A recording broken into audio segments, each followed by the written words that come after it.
Former Labour Minister Bob Ainsworth has decided to take up the cause of the decriminalisation of drugs. Before he joined the Cabinet as Defence Secretary, he was a Home Office Minister.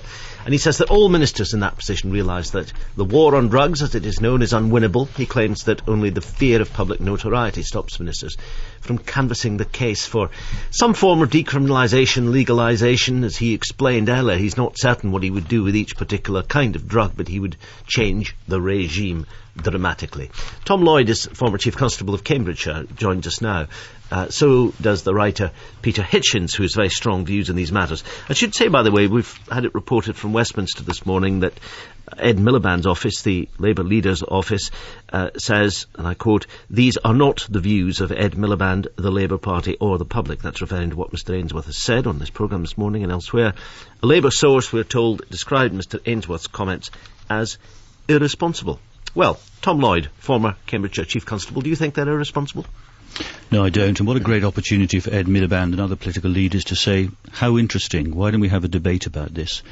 There is a challenge that faces everybody in this country, because we've got so used to 40 years of prohibition, which, in my experience of over 30 years of policing, has led to massive cost, a failure to achieve the primary aims, which is the reduction of drug use, and a range of unintended harmful consequences.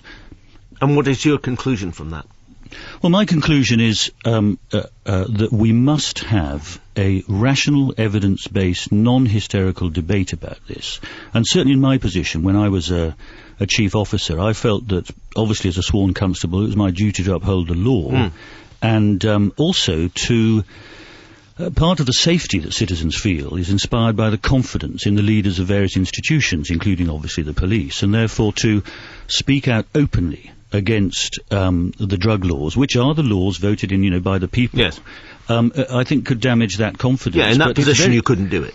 Well, I think it's very difficult, and some have, and the trouble is that this whole debate around drugs seems to be raised to a sort of quasi-religious level, and you can't have the sort of level-headed debate that you have perhaps in other areas around, transport policy or education policy. But what you tend to get, if somebody like myself sort of sticks their head above the parapet, and there is a case where this did happen, you tend to get a sort of splenetic outburst from certain sections of the media, urging criminalising millions, which didn't work, doesn't work, and won't work.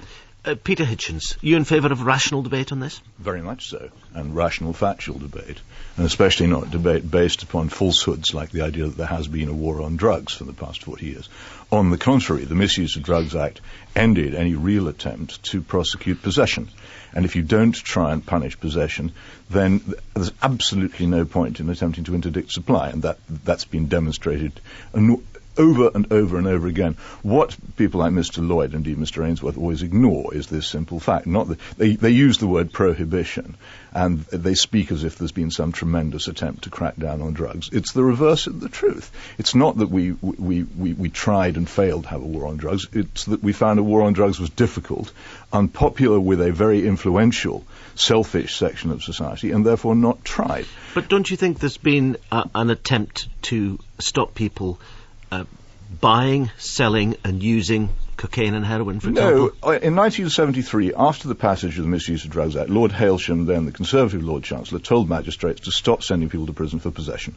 And that was the moment at which any serious attempt to stop drug abuse in this country ended. In Sweden, by contrast, they realised that this policy was failing in the late 70s and early 80s, and they changed. And there is far, far lower use of drugs in Sweden than there is in any other European country as a result of this. It's demonstrable. It's the example no one in the drug legalisation lobby ever touches upon, because it completely contradicts everything they say. You can, if you wish, if you seriously want to, you can stop drug abuse, or you can reduce it to much, much lower levels than we face, with all its dire consequences. 46% of people who go to prison have been using cannabis in the previous 4 weeks. And the idea there's no connection between these two things is simply absurd. What you have to recognise is that the whole of our political class, much of our media class, and many of our policemen, people think policemen are conservative, they're not. They're hugely penetrated by sociology and penetrated by liberalism. Absolutely. Right. And they all want to lobby for the legalisation because it suits them. Right. Even our Prime Minister will not speak frankly about his own past. Let the former Chief Constable get a word in edgeways. Tom Lloyd. Well, thanks very much for that. We can look all over the world at where a ruthless approach to arresting and imprisoning users has dramatically failed, with the United States with only 5% of the world's population having 25% of the world's prisoners, and many of those for drugs. Now, let me just say this, though, because we're not going to... it follows, Peter, because if you have a very robust approach in a society that is different from Sweden, you don't get the results you want.